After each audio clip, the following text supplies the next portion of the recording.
አሰላሙ አለይኩም ወራህመቱላሂ ወበረካቱ። የተወደዳችሁ እንዴት ቆያችሁን? የጁማ ልዩ ኸበር የተካተተበት የታህሳስ 10 2018 ሚንበር ኸበር ጀመረ። ፋይዛ መሐመድ የዕለቱ ሚንበር ኸበር እየመራው ከናንተ ከተመልካቾች ጋር ቆያለሁ። እስከ ፍጻሜው አብራችሁን እንድትዘልቁ በአክብሮት እየጋበዝኩ ለዕለቱ ከያዝናቸው ጉዳዮች መካከል አበይቱን አስቀድማለሁ። ንብ ባንክ ከወለድ ነፃ የባንክ አገልግሎት የጀመረበትን 10ኛ ዓመት ክብረ በዓሉን የመክፈቻ ዝግጅት አካሄደ። በህንድ የቢሃር ግዛት አስተዳዳሪ የአንዲት ዶክተር ኒቃብ መክፈፋቸውን የሚቃወም ሰልፍ ተካሄደ። አሜሪካ በየዓመቱ የምታካሂደውን የዲቪ ሎተሪ አቆመች። የሚሉት የሚንበር ኸበር አበይቱ ጉዳዮች ናቸው። አብራችሁን እንድትቆዩ በድጋሚ እየጋበዝን ወደ ቀዳሚው ኸበር አልፋለሁ። ታሪክን በመጠበቅ ወጣቶችን ማብቃት ይገባል ተባለ። የኢፌዴሪ ምክትል ጠቅላይ ሚኒስትር ተመስገን ጥሩነህ በርካታ እስላማዊ ቅርሶች የሚገኙበትን ቢላሉል ሀበሽ ሙዚየምን መጎብኘታቸውን ገልጸዋል። ምክትል ጠቅላይ ሚኒስትሩ ባሰፈሩት መልእክት ተቋሙን በማገዝ ታሪክን በመጠበቅ ወጣቶችን ማብቃት እንደሚገባ ገልጸዋል። ቢላሉል ሀበሽ የኢትዮጵያ ታሪክ አካል የሆነውን የኢትዮጵያን የእስልምና ጉዞ ከመነሻ እስካሁን የሚያሳይ ሙዚየም አደራጅቷል ብለዋል። በኢትዮጵያ የእስልምና ታሪክን የሚዘክሩ ሙዚየሞች በጣት የሚቆጠሩ በመሆናቸው ሙዚየሙ ታላቅ ዋጋ እንዳለው አስገንዝበዋል። በሙዚየሙ ውስጥ ከመጀመሪያው ሂጅራ አንስቶ ያለው ታሪክ እንደሚታይ ገልጸው ይህም ኢትዮጵያ የብዙ ሰሃባዎች ማረፊያ፣ የታላላቅ አሊሞች መገኛና የአስደናቂ እስላማዊ ቅርሶች መናኸሪያ እንደሆነች አመልካች መሆኑን ጠቁመዋል። ቢላሉል ሀበሽ ወጣቶችን በሙያ ሰልጥኖ ለስራ በማብቃት ችግረኞችን በመርዳት ጥናትና ምርምርን በመደገፍ ለወጣቶች ተስማሚ መዋያ በማዘጋጀት የሚያደርገው አስተዋጽኦ እጅግ ታላቅ ነው ሲሉ አድናቆታቸውን አስፍረዋል። ቢላሉል ሀበሽ እድር አሁን ካነገበው ዓላማ በላይ በማከናወን የማህበረሰብን ሕይወት ሊቀይር እንደሚችልም አመልክተዋል። በጉብኝት መርሃ ግብሩ ላይ ሌሎች ከፍተኛ የመንግስት ባለስልጣናት ተገኝተዋል። ንብ ባንክ ከወለድ ነፃ የባንክ አገልግሎት የጀመረበትን 10ኛ ዓመት ክብረ በዓሉን የመክፈቻ ዝግጅት አካሄደ። ንብ ባንክ ከወለድ ነፃ የባንክ አገልግሎት በመስኮት ደረጃ መስጠት የጀመረበትን 10ኛ ዓመት ያከበረው ዛሬ ጁምዓ ታህሳስ 10 2018 በባንኩ ዋና መስሪያ ቤት ነው። ባንኩ በክብረ በዓሉ ከወለድ ነፃ አገልግሎት የሚሰጥበትን አዲስ አርማ ወይም ሎጎ ይፋ አድርጓል። በአሁኑ ሰዓት በተሟላ የሸሪዓ ቦርድ እንደሚመራ ያስታወቀው ባንኩ በ2008 ከወለድ ነፃ አገልግሎት መስጠት ሲጀምር በ9 ቅርንጫፎች አገልግሎት መጀመሩን የባንኩ የሸሪዓ አማካሪ ቦርድ ሰብሳቢ ዶክተር ሙሐመድ ዘይን ኑር ሁሴን ተናግረዋል። ክብረ በዓሉ ለ3 ወራት ይቆያል የተባለ ሲሆን በዓሉን አስመልክቶ ዛሬ ጁምዓና ነገ ቅዳሜ የደም ልገሳ መርሃ ግብር ያካሂዳል ተብሏል። ባንኩ ሙሉ ለሙሉ ከወለድ ነፃ የሚሰጡ 23 ቅርንጫፎቹን ጨምሮ በሁሉም የባንኩ ቅርንጫፎች አገልግሎት እየሰጠ እንደሚገኝ ተገልጿል። ንብ ኢንተርናሽናል ባንክ በአሁኑ ወቅት ከ425 በላይ ቅርንጫፎች ያለው ሲሆን የዲጂታል አሰራርን ጨምሮ ተደራሽነቱን እያሰፋ እንደሚገኝ በኃላፊዎቹ ተገልጸዋል። ቀጥለናል። በህንድ የቢሃር ግዛት አስተዳዳሪ የአንዲት ዶክተር ኒቃብ መክፈፋቸውን የሚቃወም ሰልፍ ተካሄደ። በህንድ የቢሃር ዋና አስተዳዳሪ ኒቲሽ ኩማር በዚህ ሳምንት በይፋዊ የሹመት መርሃ ግብር ላይ የአንዲትን ሙስሊም ዶክተርን ኒቃብ ሲያወልቁ የሚያሳይ ቪዲዮ ከተሰራጨ በኋላ ድርጊቱን የሚቃወም ሰልፍ ተካሂዷል። ሰልፉን በህንድ ቡድጋም ከተማ ያካሄደው የፒፕልስ ዲሞክራሲ ፓርቲ የሴቶች ክንፍ ነው። የተቃውሞ ሰልፈኞቹ ርዕሰ መስተዳድሩ የፈጸሙትን ጥፋት በይፋ በማመን በህዝብ ፊት ይቅርታ እንዲጠይቁ አሳስበዋል። የካሽሚር ሚዲያ አገልግሎት እንደዘገበው ድርጊቱን ተገቢ ያልሆነና አሳፋሪ በማለት ነቅፈውታል። በሰልፉ የተገኙት ሴት አክቲቪስቶች መፈክሮችን በመያዝ ተጠያቂነት እንዲኖር ሀሳባቸውን አስተጋብተዋል። የፓርቲው ተወካዮች እንዳሉት ሰልፉ የህዝብ ተመራጮች ለሰጡት አስተያየትና ያልተገባ ባህሪ ተጠያቂ መሆን እንዳለባቸው ጠንካራ መልእክት ለማስተላለፍ ነው ብለዋል። በተመሳሳይ የጃሙና ካሽሚር ርዕሰ መስተዳድር ኡመር አብዱላህ የኒቲሽ ተግባር ተቀባይነት የሌለው በመሆኑ አስተዳዳሪው ይቅርታ መጠየቅ አለባቸው ሲሉ ተናግረዋል። ኡመር ሙስሊም ሴት መሆኗ ይረሳና በዚህ መንገድ ማንኛውም ሴት ላይ እጅን መዘርጋት፣ ልብሷን መንካት እንዴት ትክክል ሊሆን ይችላል ሲሉ ድርጊቱ ላይ ጥያቄ ሰንዝረዋል። ድርጊቱን ዓለም አቀፉ የመብት ተሟጋች አምነስቲ ኢንተርናሽናል ሊወገዝ የሚገባው ነው ብሎታል። ዓለም አቀፉ የጦር ወንጀሎች ፍርድ ቤት እስራኤል በጋዛ ፈጽመዋለች ባለው የጦር ወንጀል ዳኞቹ የጦር ወንጀል ምርመራ እያደረጉ መሆኑን በመጥቀስ በዚህ ምክንያት የሚጣልን የአሜሪካ ማዕቀብ በተደጋጋሚ ውድቅ ማድረጉን አስታውቋል። በዓለም አቀፉ የጦር ወንጀሎች ፍርድ ቤት ዳኞች፣ አቃቢ ሕጎችና አባላት ላይ አሜሪካ በተደጋጋሚ የምትጥለው ውሳኔ የፍርድ ቤቱን የወንጀል ምርመራ ሂደት የማገድ እርምጃ መሆኑንም ገልጸዋል። በትናንትናው ዕለት አሜሪካ በጦር ወንጀሎች ፍርድ ቤቱ የጣለችው ማዕቀብ 2 ዳኞችን ኢላማ ያደረገ ነበር። ጆርጂያዊው ሎርድ ኪፓኒዝ እና የሞንጎሊያው ኤርደኒ ባልሱረን ዳምዲን ይገኙበታል። የአሜሪካው የውጭ ጉዳይ ሚኒስትር ማርኮ ሩቢዮ የፍርድ ቤቱን የወንጀል ምርመራ ሂደት አስመልክተው በሰጡት አስተያየት በፍርድ ቤቱ ትዕዛዝ በእስራኤል ዜጎች ላይ ምርመራ፣ ክስ፣ እስር፣ እገታና በማንነታቸው ያነጣጠረ ጥቃት ይደርስባቸዋል ብለዋል። ይህም ያለ እስራኤል ፍቃድና ስምምነት የሚከናወን መሆኑን ገልጸዋል። በዚህ ሂደት ላይ የፍርድ ቤቱ ዳኞች በቀጥታ ተሳትፈዋል ብለዋል። ፍርድ ቤት እስራኤልን ኢላማ ባደረገ ፖለቲካዊ ድርጊት መሳተፉን ቀጥሏል ሲሉ የከሰሱት የአሜሪካው የውጭ ጉዳይ ሚኒስትር ይህም ለሁሉም ሀገራት አደገኛ ጣጣ ሊያስከትል ይችላል ሲሉ አስጠንቅቀዋል። ተቺዎች በበኩላቸው እንዲህ ያሉ የአሜሪካ የማዕቀብ እርምጃዎች በዓለም ዙሪያ የሚደረጉ የወንጀል ምርመራዎችን በማደናቀፍ ለአቃቢ ሕጎች ለዳኞችና ለምስክሮችም ጭምር አደገኛ መልእክት ያላቸው ናቸው ሲሉ አሳስበዋል። እንደ አልጀዚራ ዘገባ የማዕቀብ ጫናውን የቀጠለችው ዩናይትድ ስቴትስ አሜሪካ በመካከለኛው ምስራቅ የእስራኤል ዋነኛ አጋር ስትሆን በጋዛ የሚካሄደውን የዘር ማጥፋት ጦርነት በመደገፍ ረገድ በቢሊዮን ዶላር የሚገመት ከፍተኛ የጦር መሳሪያ ድጋፍ ማድረጓን ገፍታበታለች። ቲክቶክ በአሜሪካ ላለመታገድ ከባለ ሀብቶች ቡድን ጋር ስምምነት መፈረሙ ታወቀ። ቲክቶክ የተባለው የማህበራዊ ትስስር መድረክ ባለቤት ባይትዳንስ በአሜሪካ ውስጥ ላለው አብዛኛው ስራው ከአሜሪካና ከዓለም አቀፍ ባለ ሀብቶች ጋር አስገዳጅ ስምምነቶችን መፈራረሙ ተገልጿል።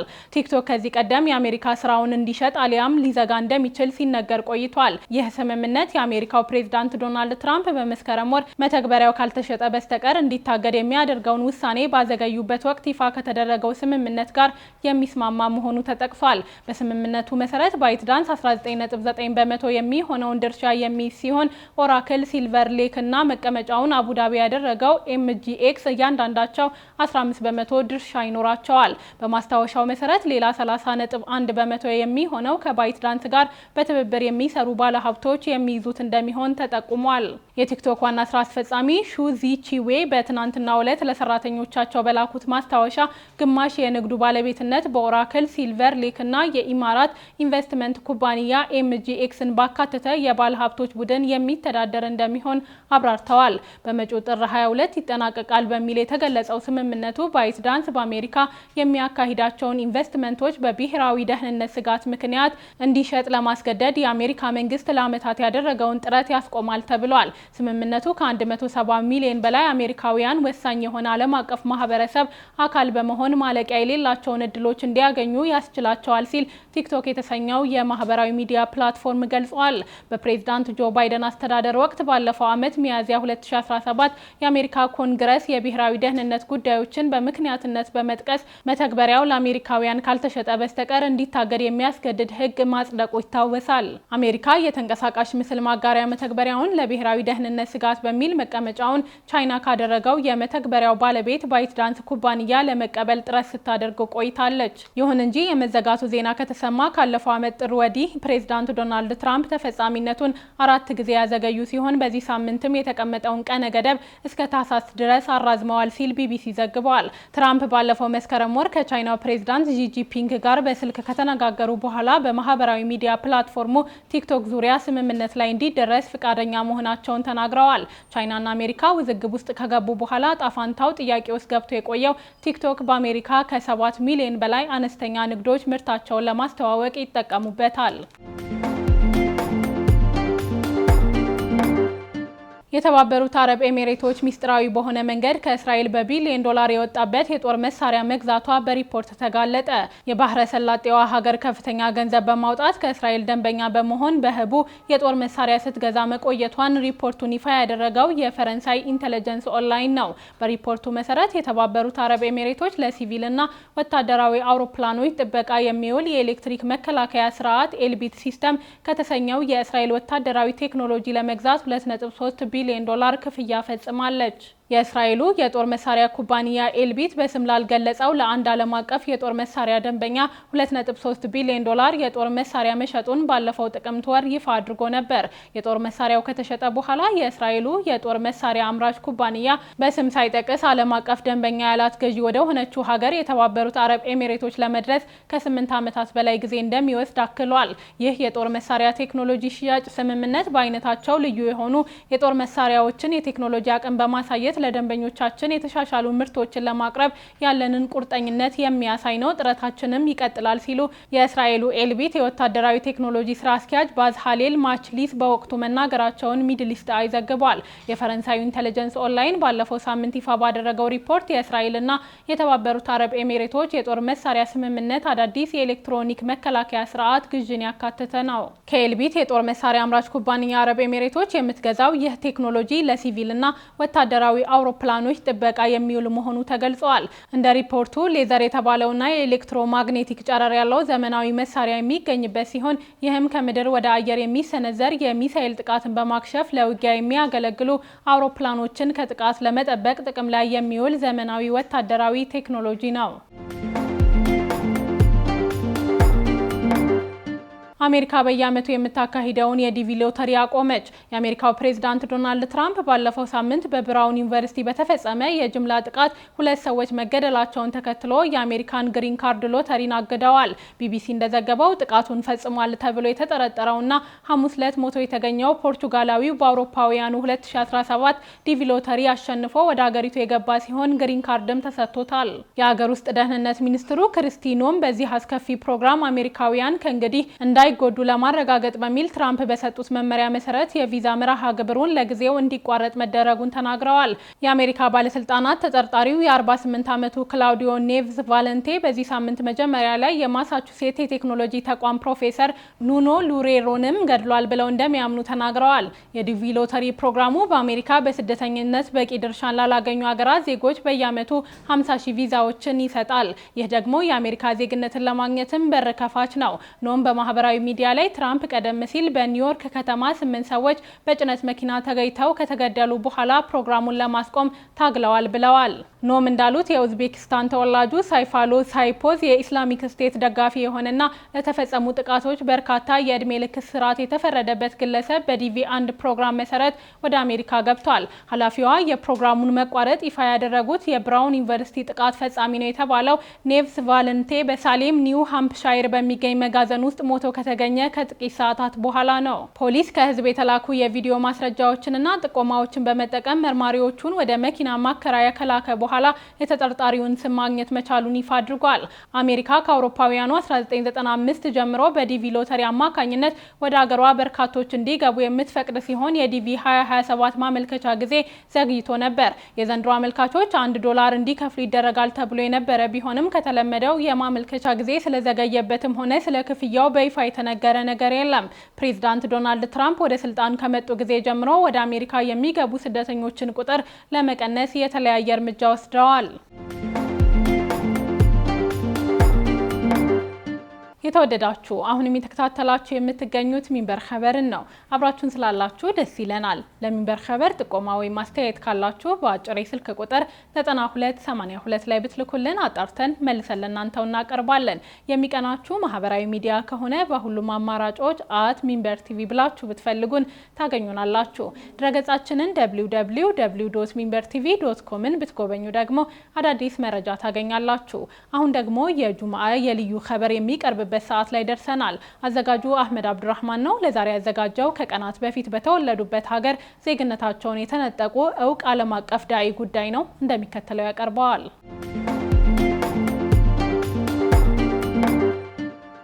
እኔ በቀልኩት ከኩዌት ነው። ነገር ግን በዚህ ዓለም ስኖር ዋነኛው ዓላማዬ የፍልስጤምና የቁድስ ጉዳይ ነው። ይህን የማደርገው ሙስሊም ስለሆንኩና በቅዱሳት ስፍራዎች ስለማምን ነው። ስለሆነም የፍልስጤምና ቁድስ ጉዳይ ከኩዌት ይቀድማል። ቅዱሳት ስፍራዎችን የሚተው ሀገር ርካሽ ይሆናል። ሁሉም ፍልስጤማውያን ቢተውት እንኳ መላው የሙስሊም ዓለም አይፈቅድም። ይህን ከ14 ዓመት በፊት በ2004 የተናገሩት ዕውቁ ዓለም አቀፍ ዳኢ ጧሪቅ ሱዌይዳን ናቸው። በ1945 በኩዌት የተወለዱት ሱዌይዳን እስከ 17 ዓመት ዕድሜ ድረስ የኖሩት በዚያው በሀገራቸው ነው። ከልጅነት ዕድሜ ጀምረው እስከ ጉርምስና ድረስ እስልምናንና ሳይንስን በማጣመር አጥንተዋል። ከዚያ በኋላ ዕድሜያቸው 17 ዓመት ሲሞላ ወደ አሜሪካ ተጉዘው ለሁለት አስርት ዓመታት እዚያው አሳልፈዋል። በትምህርት ቀጥለው በቱልሳ ዩኒቨርሲቲ የፔትሮሊየም ምህንድስና አጥንተው የዶክትሬት ዲግሪም ጭነዋል። እስከ ጉርምስና ድረስ በኩዌት ያደጉት ሰው አሁን ዕድሜያቸው 72 ደርሷል። ያለፉትን በርካታ ዓመታት ዝናቸው ከኩዌት ተሻግሮ በመላው ሙስሊም ዓለም የናኘም ሰው ሆነዋል። ሱዌዳን በሙስሊሙና አረብ ዓለም ውስጥ ከሚታወቁ የአደባባይ ንግግር አድራጊዎችም ከፊት ረድፍ ይሰለፋሉ። ሐሳባቸውን በመገናኛ ብዙሃን በዳዕዋ መድረኮችና በመጽሐፍት ህትመት ማድረስ ችለዋል። በሪሳላ ቴሌቪዥን የቀድሞ ዋና ሥራ አስፈጻሚነትና አቅራቢነት የሰሩት ዶክተር ጧሪቅ በአመራርነት ሥልጠና በሚሊዮን የሚቆጠሩ ተመልካቾችን መድረስ ችለዋል። የዶክተር ጧሪቅ ሱዌዳን መጽሐፍትና መጣጥፎች ትኩረት በእስልምና ጥናት፣ በአስተዳደርና በአመራርና በታሪክ መስኮች ነው። የስኬት መንገዶች፣ የፈጠራ ወይም ኢኖቬሽን መርሆች፣ የጊዜ አጠቃቀም፣ የፍልስጤም ታሪክ ተጠቃሽ ናቸው። የቁርአን ተአምራት፣ የነቢዩ ሙሐመድ ሰለላሁ ዐለይሂ ወሰለም የመሪነት ሕይወትና የመልእክተኛው ባልደረቦች ታሪክም አልቀራቸውም። በርካታ መጽሐፎቻቸውም ወደ እንግሊዝኛና ፈረንሳይኛ ተተርጉመዋል። ለዚህ አበርክቶ እንደ አውሮፓውያን አቆጣጠር በ2023 እና በ2024 ከ500 ሙስሊም ተጽዕኖ ፈጣሪ ግለሰቦች ተካተዋል። የፎርብስ አረብኛ መረጃ እንደሚያሳየው ደግሞ በንግድ ጭምር የሚታወቁት ሰው አነቃቂ ንግግር ከሚያቀርቡ ሙስሊም ማንነት ካላቸው የአደባባይ ሰዎች መካከል በገቢ በሁለተኛነት የሚቀመጡ ናቸው። ዶክተር ጣሪቅ ሱዌዳን ከሀገራቸው ተሻግረው ይህን ሁሉ ድልና ገድል በሕይወት ታሪካቸው ላይ ማስመዝገብ ቢችሉም የበቀሉባት ኩዌት ግን ከ10 ቀናት በፊት ዜግነታቸውን ነጥቃቸው ጉዳዩ መነጋገሪያ ሆነዋል። የፍልስጤም ተሟጋቹ ዳኢ አሁን ሀገር አልባ ሆነዋል።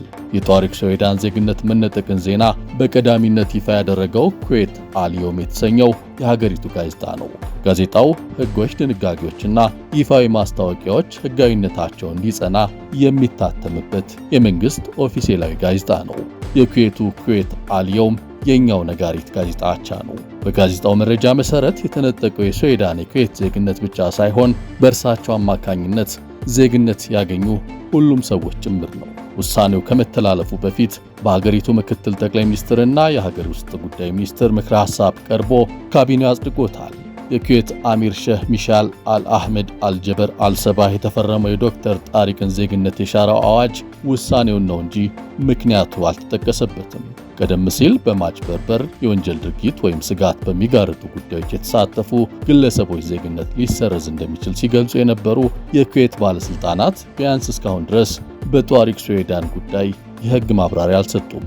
የዜግነት ንጥቂያው ድንጋጌ በይፋ በጋዜጣ ላይ ከታተመ በኋላ ወዲያውኑ ተግባራዊ ተደርጓል። በእርግጥ የጧሪቅ ሱዌዳን ኩዌት በቅርብ ጊዜ ግለሰቦችን ዜግነት መንጠቋ ለዓለም አዲስ ዜና አይደለም። ከባለፈው ዓመት መስከረም ወዲህ ቢያንስ 50 ሺህ ግለሰቦች ዜግነታቸው ተነጥቋል። ድርጊቱን የሚቃወሙ ቡድኖች ቁጥሩ ከ200 ሺህ ይልቃል ሲሉ ተከራክረዋል። ለግምቱ መነሻ የሆነው የሀገሪቱ መንግሥት ዜግነት የነጠቃቸውን ሰዎች መረጃ ከተያዘው ዓመት መስከረም ወዲህ ይፋ ማድረግ ማቆሙ ነው። አጠቃላይ የሕዝብ ብዛቷ 5 ሚሊዮን የማይሻገረው ኩዌት በገልፍ ሀገሮች ዲሞክራሲያዊ አገዛዝ ሰፍኖባታል ተብላ ትገመት ነበር።